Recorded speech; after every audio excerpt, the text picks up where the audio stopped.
Hi friends, ఎలా ఉన్నారు? Welcome to my channel Padma fourteen creations. Cut చేస్తే నేను మీ లక్ష్మీప్రసాద్ని.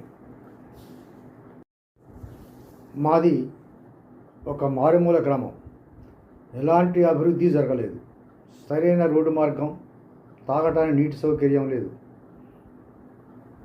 పొట్టకూటి కోసం అప్పు చేసి పెట్టిన పెట్టుబడి పొలం పండుతుందో ఎండుతుందో అని దిగాలుగా బ్రతుకు కాలాన్ని వెళ్ళదీసే అభాగ్యులం మేము.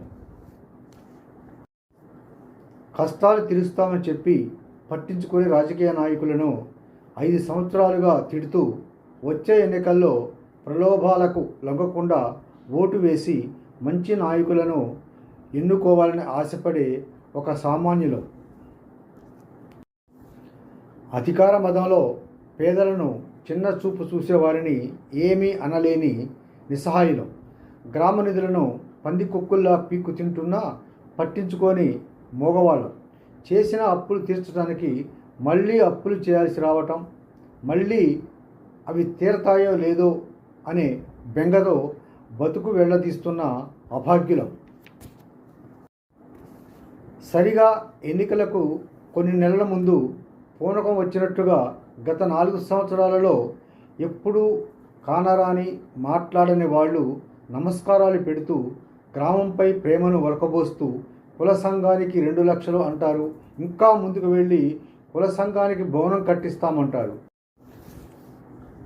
ప్రతిరోజు దావతులు, తెల్లకళ్ళు, బీరు బాటిళ్ళు లాంటి ఏ రంగు పానీయాలైనా అందుబాటులోకి వస్తాయి. కుల పిచ్చి, మత పిచ్చి లేపి విద్వేషాలు సృష్టిస్తారు. ఓటుకు నోటు ఇచ్చి 2 రోజుల పాటు తినబెట్టి తాగబెట్టి తందనాలు ఆడిస్తారు మాతో.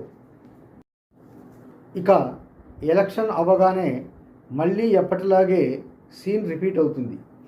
ఏ నినాదం వెనక ఎవరి స్వార్థం ఉందో తెలుసుకోలేనంత వరకు మోసపోతూనే ఉంటాం. కొనడం, అమ్ముడు పోవటం నుండి బయటపడి మద్దతు అడిగే నాయకులను ఏం చేస్తారు, ఏం చేయబోతున్నారు అని నిలదీసే పరిస్థితి వస్తేనే గ్రామ రూపురేఖలు, మనుషుల జీవితాలు బాగుపడతాయి. ఏది ఏమైనా మనలో మార్పు రానంత వరకు మన బతుకుల్ని, మన గ్రామాన్ని ఎవరూ బాగు చేయలేరు. అందరూ సంఘటితంగా కలిసిమెలిసి ఉంటేనే ఏదైనా సాధ్యమవుతుంది.